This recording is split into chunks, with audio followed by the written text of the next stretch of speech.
Sí, hola, buenas noches, mi nombre es Rodolfo Batalla Villa, soy estudiante del doctorado en Ciencias Administrativas de la Universidad IEXPRO. A continuación hablaré de la definición y clasificación de los grupos.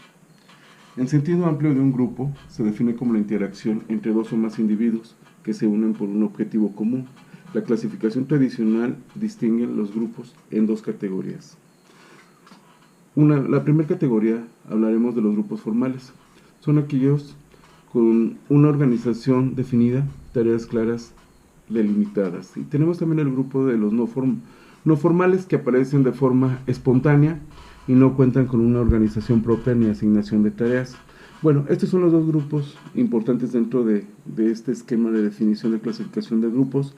Con ellos prácticamente podemos determinar que hablar de grupos es muy complejo, es casi imposible, porque cada quien tiene sus formas de pensar, sus formas de analizar, y normalmente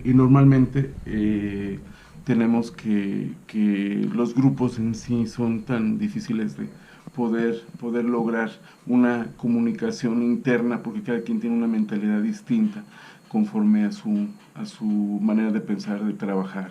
Entonces, con ello voy a explicar un poco más a detalle lo que viene siendo la clasificación alternativa a la anterior. Es lo siguiente: grupo de mando, definido por una estructura de mando que responde a una única entidad jerárquica superior. Tenemos el grupo de tareas, definido por una tarea asignada y por una entidad jerárquica superior a la del grupo. Está comprometido a ejecutar. Todos los grupos de mando son de tareas, pero no todos de tareas son de mando. Grupo de interés se da cuando los individuos se reúnen por su cuenta bajo un objetivo común. Grupo amistoso se da cuando los individuos que se reúnen lo hacen por tener características afines. El grupo de mando por lo regular siempre está dirigido por un líder, que es el que prácticamente asigna ciertas actividades o ciertas tareas a cada uno de los integrantes del grupo. Tenemos un grupo de tarea, aquí habla de definido por una tarea asignada por una entidad jerárquica superior a la del grupo. Está comprometido a ejecutar todos los grupos de mando que son una tarea, pero no todas las tareas son de mando.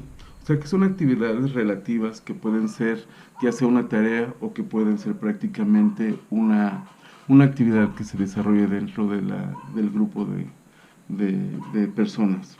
Tenemos también pues lo que hablamos del grupo de interés, que se da cuando los individuos se reúnen por su propia cuenta. Eso pues prácticamente es una reunión como la de amistades, como la de amigos, unas reuniones prácticamente que no involucran un fin común o un objetivo común. Tenemos el grupo amistoso, que se da cuando los individuos que se reúnen lo hacen por tener características afines. Aquí sí prácticamente, pues ahora sí en el trabajo, ¿no? A lo mejor los prácticamente los del área de almacenes se juntan. ¿Por qué? Pues porque tienen algunas características afines, que no son del mismo equipo de trabajo, pero sí crean un grupo de personas que pues tienen actividades afines.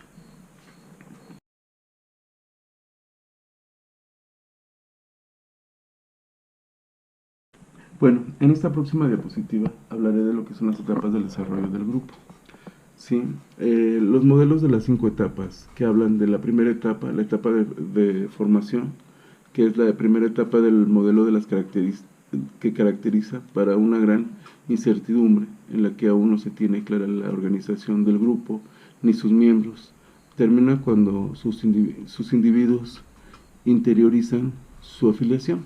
Prácticamente en la primera etapa de este modelo se habla cuando se está conformando el grupo, se está conformando, pues prácticamente no hay nada en concreto, prácticamente se están integrando, cada quien tiene sus pensamientos, cada quien tiene sus ideas distintas y bueno, cada quien tiene sus objetivos, pero aún como está en el proceso de integración, pues prácticamente no podemos determinar ni si es un grupo, si no es un grupo, sino está prácticamente en proceso. Pasamos a la segunda etapa, que es la etapa de tormenta. Aclarado quiénes son los miembros del grupo, la siguiente etapa pasa por la definición de la jerarquía del grupo y se caracteriza por ser de conflicto. Pues aquí es cuando cada quien tiene una manera distinta de pensar, cada quien tiene una forma distinta de trabajar, cada quien tiene una forma distinta de hacer las cosas y entran los conflictos entre cada una de las personas. Es decir, que no todas las personas pensamos lo mismo, si todas las personas pensáramos igual, probablemente todos vestiríamos de la misma manera. Pero aquí es donde empiezan a disiparse todos esos conceptos, que es el segundo punto. Vamos a la tercera etapa, que es la etapa de normalización. Una vez definida la jerarquía y superado el conflicto, el índice de cohesión sube y para todos los individuos queda claro que se espera de ellos y lo que debe esperar de los demás. Y aquí es cuando ya el grupo está formando, está teniendo forma, porque ya el líder del grupo ya está organizando cada quien sus funciones, sus alternativas, sus conceptos, cada quien ya está prácticamente definiendo sus actividades dentro del grupo. Y prácticamente sí, eso es importante porque ya cada quien empieza a tomar sus roles para evitar más conflictos, para evitar más problemas dentro del grupo. Pasamos a la cuarta etapa, la etapa de desempeño. En esta etapa ya el grupo está ya está completamente definido y la energía de los individuos se invierte en cumplir los objetivos bajo los procedimientos y las asignaciones de tareas ya definidas. En esta etapa ya es algo bien, esta etapa es una de las etapas más importantes porque cada quien ya está agarrando su rol, su procedimiento, de cómo tienen que trabajar, cuáles son sus actividades que le corresponden, cuál es su actividad que va a desarrollar y sobre ese punto, sobre esa parte fundamental, de ahí parte todo para que así mismo empiece a trabajar el grupo como tal, como si fuese un grupo. Cada quien va a trabajar como si fuera un engrane, cada quien va a tener y va a generar su rol. Pasamos a la quinta etapa, que es la etapa de terminación.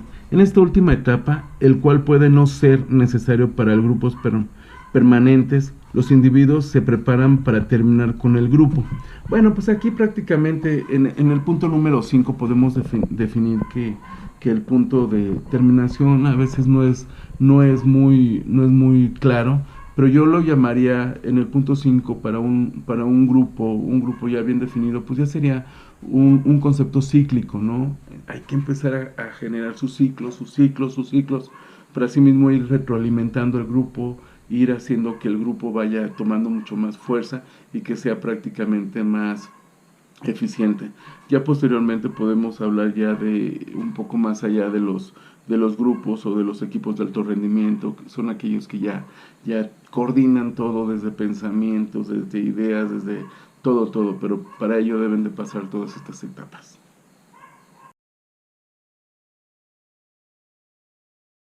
Bueno, pues pasamos a la siguiente diapositiva, que es el modelo del equilibrio zigzagueante. Primera reunión. Se establece dirección del grupo. Surgen suposiciones y se define una estructura inicial. Acto seguido ocurre un periodo de inercia. En la primera reunión, como aquí lo determina, se establece la dirección del grupo, surgiendo suposiciones y se define una estructura inicial.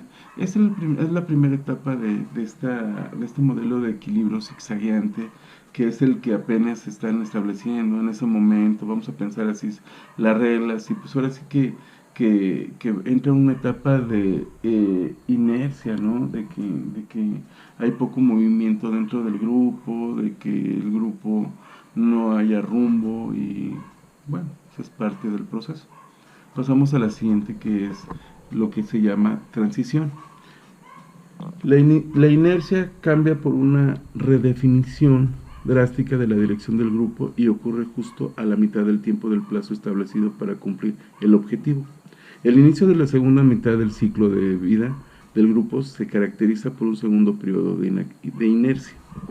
¿Sí? La transición es prácticamente como lo marca este modelo de equilibrio zigzagueante, es de que los grupos empiezan a zigzaguear. Hay momentos de completa calma, hay momentos de reestructura, hay momentos de pensamientos, hay momentos de lograr que cada persona empiece a entender el concepto, empiece a entender el rumbo de lo que es el grupo, empiece a tomar ciertos roles dentro del grupo. Pasamos con la tercera, que es la terminación. Cerca del final del vencimiento del plazo ocurre una última reunión del grupo para completar aceleradamente el trabajo necesario para cumplir con el objetivo. Esta es la fase de mayor rendimiento productivo. Pues ya cuando se tiene ya todo el concepto ya más claro, pues ya prácticamente tenemos lo que es la terminación de este modelo de equilibrio zigzagueante, que vamos de un lado para otro, que no se define, pero tenemos que llegar a un punto específico, que es la terminación, que es en el momento en que el grupo toma fuerza y prácticamente todos ya empiezan a conocer sus roles, empiezan a integrarse, empiezan a saber trabajar en grupo, empiezan a conocer a su compañero, cómo piensa, y empiezan a crear ese movimiento, ese conocimiento para trabajar en grupo.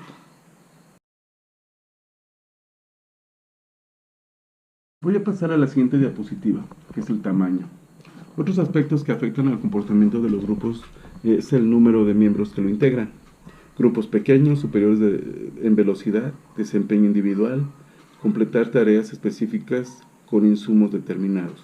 Grupos grandes, superiores a resolución de problemas y hacer descubrimientos. Pereza social. Esta es la tendencia por la cual los individuos hacen menos esfuerzo conforme el tamaño del grupo crece. Es decir, un grupo de 4 personas puede producir un conjunto mayor resultados que un grupo de 3, pero el rendimiento individual de cada uno de los miembros será menor debido a la dispersión de responsabilidades o la noción de que el resultado del grupo no puede atribuirse a un individuo o en particular. Lo difícil de trabajar con grupos grandes, lo difícil de trabajar prácticamente con grupos grandes, es que cuando no tienen exactamente bien definidos sus roles, empieza lo que es la pereza. Puede uno trabajar más que otro, bueno, prácticamente en el trabajo que nosotros desempeñamos o como nosotros trabajamos, pues prácticamente te das cuenta, ¿no? De repente haces tú una actividad y luego vienes a otra actividad y de repente ya llega el fin del día y dices, oye, hay un atraso en tal actividad y dices tú, bueno, sí, pero yo todo el día desarrollé tal actividad, pero mi compañero pues no hizo lo que tenía en sus manos. Entonces aquí ese es el problema de cuando ya trabajas con grupos grandísimos, no todos trabajan al mismo ritmo y ese es uno de los principales problemas.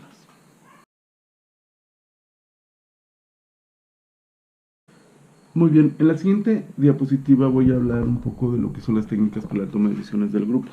Tenemos grupos interactuantes, lluvia de ideas, técnicas de grupo nominal, conferencias electrónicas.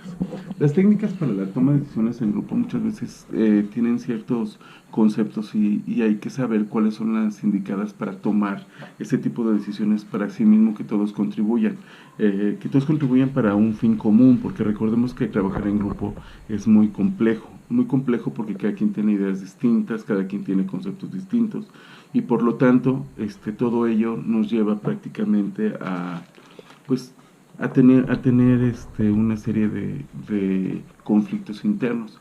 Entonces, pues aquí hablamos de grupos de interactuantes, que son los grupos que se les pregunta a cada una de las personas bajo su conocimiento.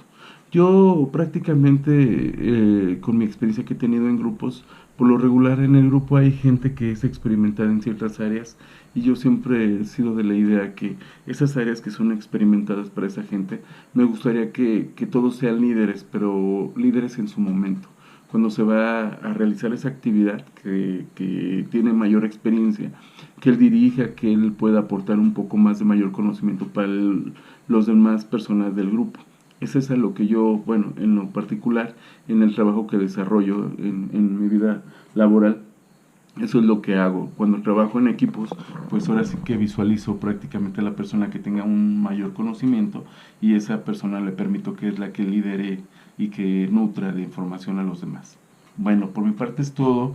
Esta es mi presentación. Agradezco este momento y pues no me queda otra cosa que agradecer y bueno, pues es un verdadero placer haber contribuido con estas diapositivas. Buenas noches.